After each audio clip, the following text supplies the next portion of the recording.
All right, this is the copyright disclaimer. Copyright disclaimer under Section 107 of the Copyright Act of 1976. Allowance is made for fair use for purposes such as criticism, comment, news reporting, teaching, scholarship, education, and research.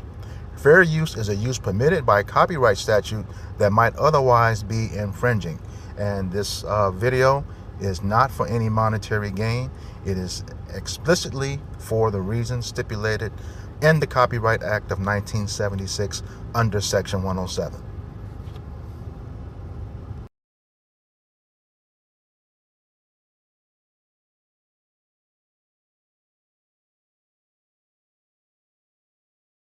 Black history stories you've never heard before. On October 4th, 1920, in Macclenny, Florida, a white farmer named John Harvey was shot and killed. A black man named Jim Givens was suspected of the crime. Authorities went on the hunt for Givens. They couldn't find him, but they found his brother Ben Givens and two of his friends, Fulton Smith and Ray Field. The three men were jailed even though they hadn't done anything wrong. After failing to find Jim, a mob of whites decided to kill the three innocent men. At 1 a.m. the next day, they stormed into the jail, kidnapped the men, and drove them to the outskirts of town. They were tied to trees, shot, and killed. The next day, a fourth black man, Sam Duncan, was found dead. He had no ties to Jim or the other three men that were killed. He lost his life for being in the wrong place at the wrong time. After these incidents, many black people fled Macclenny, Florida. None of the people behind the deaths of these four innocent black men were punished. I could find no information about Jim Givens being captured or what happened to him.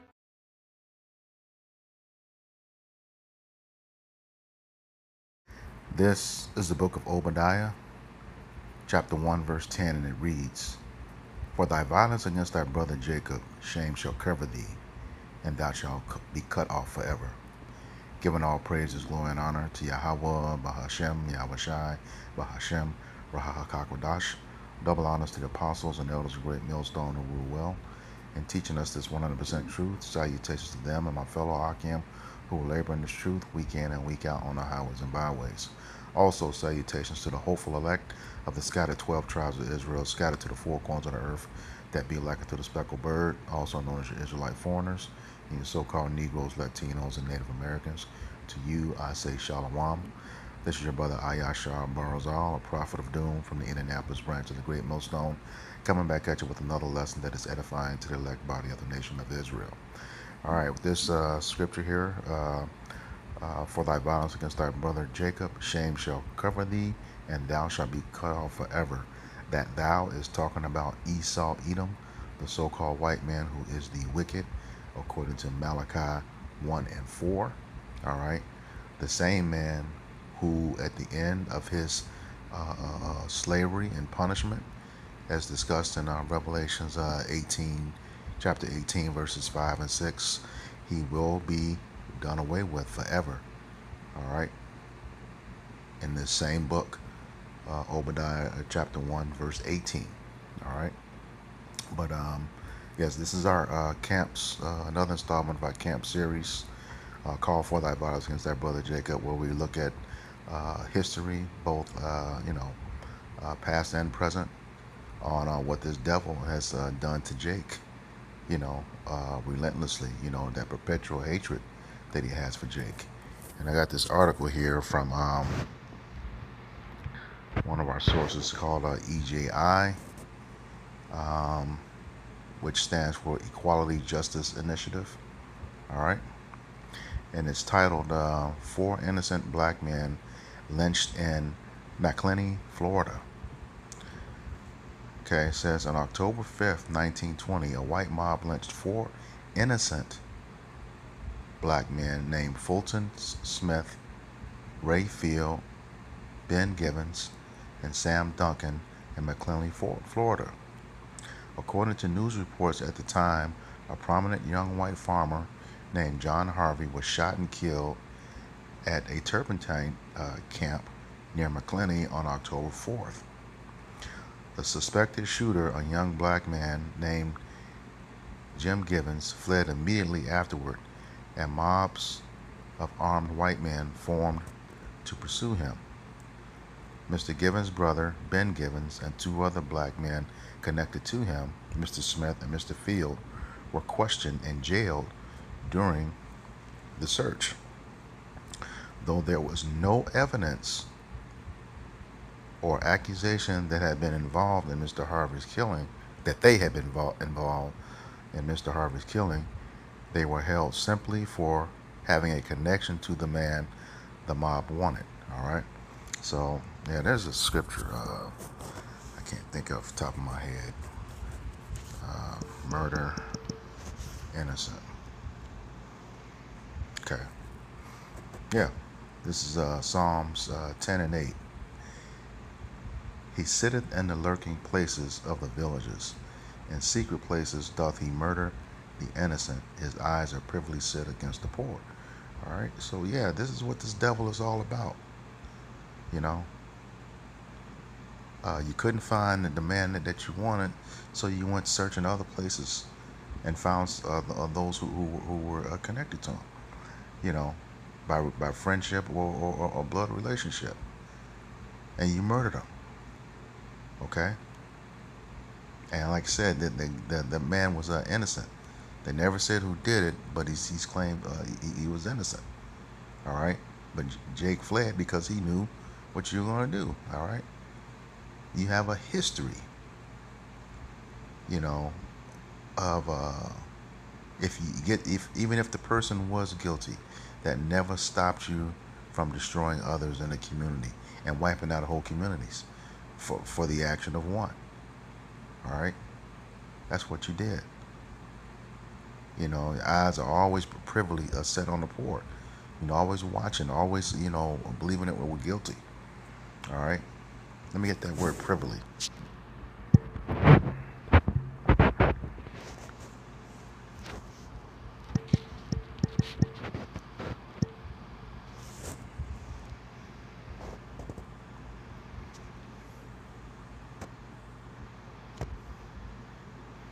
Okay. Says private, withdrawn, secret, belonging or relating to a person in one's individual rather than official capacity. All right. Admitted as one in sharing a secret. So yeah, you know, you always you know watching in secret to see what you can do to Jake. You know, drive around. You know, you got police cars. You know, over police in the area. You are waiting on this opportunity to kill that man. All right. Try the blue letter. Psalms 10 and 8.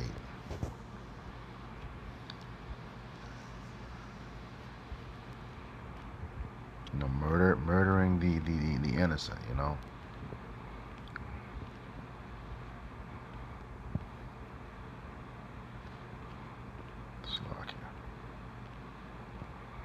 Actually, get it in the NLT.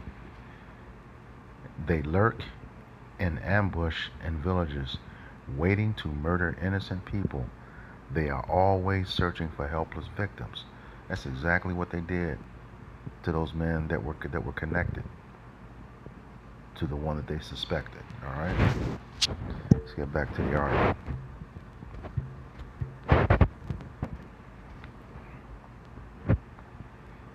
All right. It says at around 1 a.m.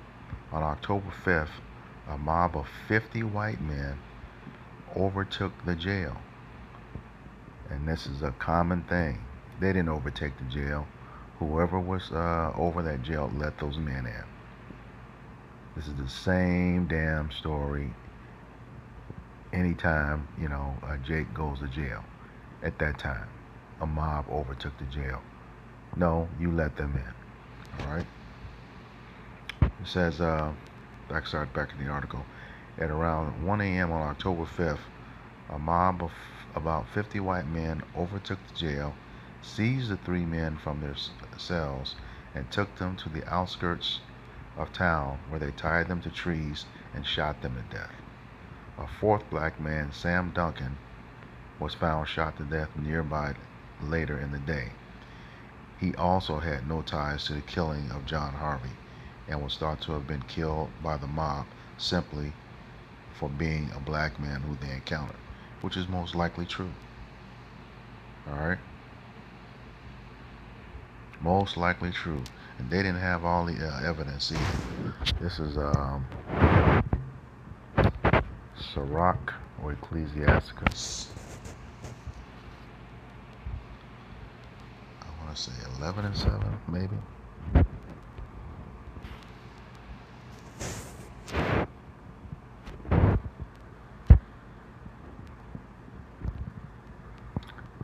Yeah, 11 and 7. It says, blame not before thou hast examined the truth.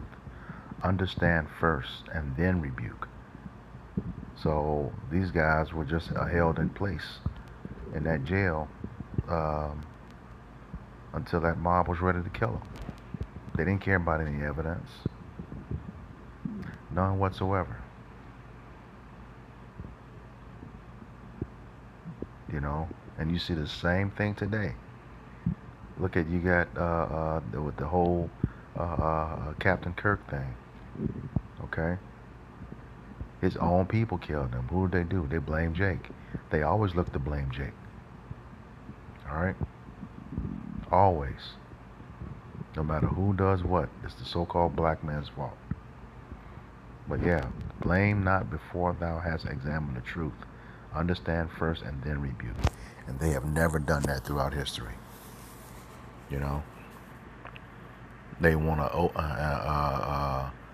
to close the case, even if they may have the wrong person, in which in a plethora of probably about 100% of the cases where they attacked Jake, they really had the wrong person or had no reason to do it.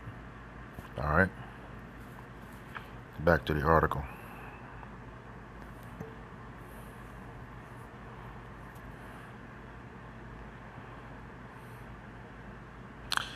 It says 3 days later, the Chicago Defender, a northern black newspaper, reported that the white mobs continued to search for Jim Givens while most of the black community of Macclenny had fled the area in fear of further violent attacks. This is what they do. Okay? You killed 3 other men. You know, 4. Because you didn't find the one who you said did something and most likely didn't do it. But that's what you do. And you know what I'm saying here now? It's commonplace. Esau is a true coward. You know, you love to either outnumber or outgun Jake, and that's in the scriptures too.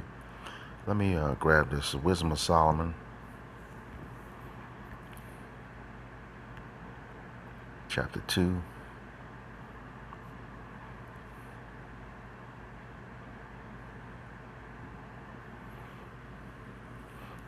Okay, and it reads, "Let us, plural, oppress the poor righteous man, singular." You always got to outnumber. Okay, you always have to outnumber Jake. Okay, it says, "Let us oppress the poor righteous man. Let us not spare the widow, nor reverence the ancient gray hairs of the aged." Okay. Yeah, you out here beating up old people. I just saw 2 stories on that. You know, definitely be giving it to the women too. All right. It says, "Let our strength be the just law of justice, for that which is feeble is found nothing worth." Jake's life means nothing. And like you said, let our strength, once again. Plural versus singular. Because, you know, probably about 99.9% of the time, Esau, you know, unless he got some special skill set, you know, he can't handle Jake. He can't handle Jake. All right. So yeah, he murdered those innocent men. But hey, things have to be paid for. We know none of you were probably never held accountable for it, but you will be. All right. This is Ecclesiastes 8 and 11.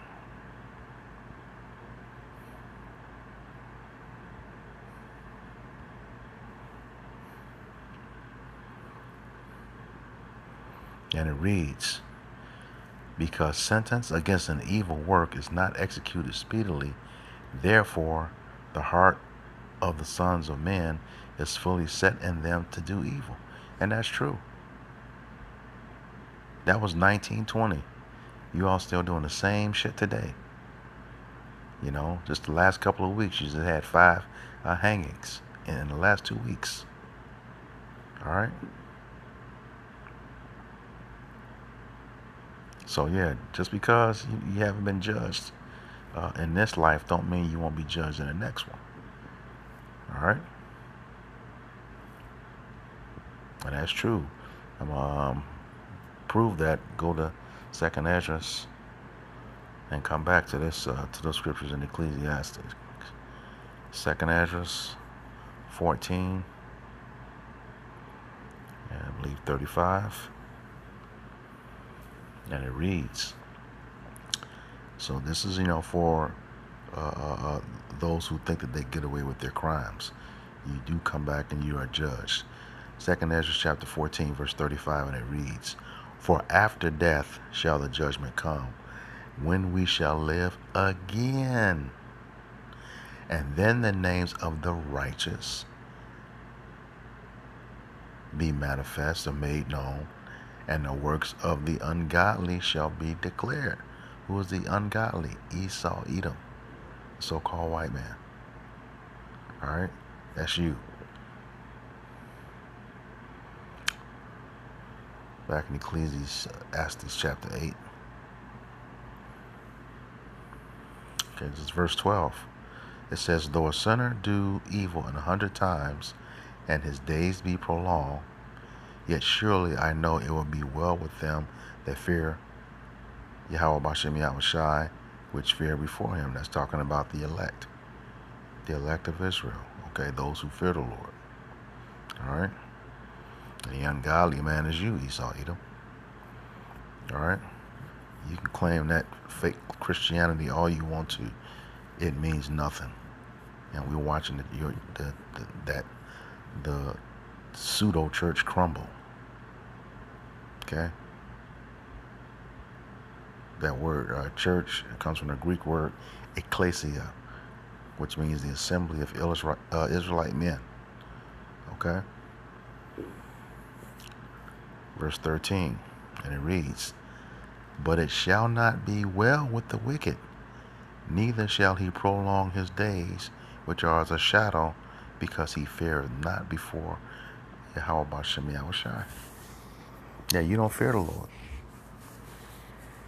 That's why you constantly kill and maim, rape, rob, and murder. But it's all coming to a head now. All right, I'm going to close out with this last scripture. This is the book of Ezekiel, chapter 35, 5 and 6. And it reads, because thou hast had a perpetual hatred, and hast shed the blood of the children of Israel by the force of the sword. Whose blessing was the sword? Esau, Edom. As it's says in Genesis 27. All right. And we know in Romans he does not bear the sword in vain. All right. That's his job. And he has executed to perfection, but went overboard when it came to Jake. All right. It says, because thou hast had a perpetual hatred, and hast shed the blood of the children of Israel by the force of the sword in the time of their calamity, in the time that their iniquity had an end. Verse 6.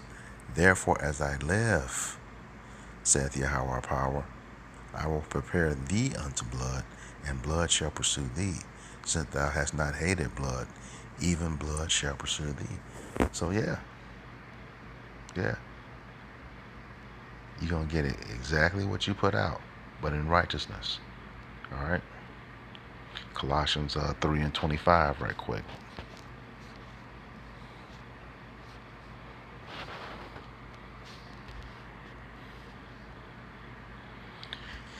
Colossians 3 and 25, and it reads, But he that doeth wrong shall receive for the wrong which ye have done, and there is no respect of persons. All right? It's going to be righteous judgment, you know? And you deserve every bit of it, Esau. You deserve every bit of it. You and your brotherly counterparts over there occupying the land, the thimble hats. Okay?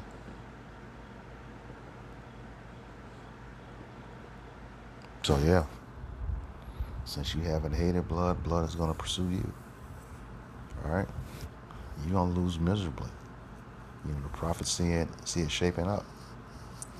You know? You look at it now, the same spirit that was on, that white mob, it's on Esau today. You can see it. Marching down the street, talking about white man, fight back. Fight back on what? You know? So, hey. So with that, I hope this lesson was edifying to the elect body of the nation of Israel. Once again, I'm going to give all praises, glory, and honor to Yahweh, Bahashem, Yahweh Shai, Bahashem, Rahak HaKodash. Double honors to the apostles and elders, a great millstone who rule well, and teaching us this 100% truth. Salutations to them and my fellow Akim who labor in this truth week in and week out on the highways and byways. Also, salutations to the hopeful elect of the scattered 12 tribes of Israel, scattered to the four corners of the earth, that be like unto the speckled bird, also known as your Israelite foreigners and your so-called Negroes, Latinos, and Native Americans. To you, I say Shalom, Kwam Yasharala, Abba Babal. We got next. Shalom.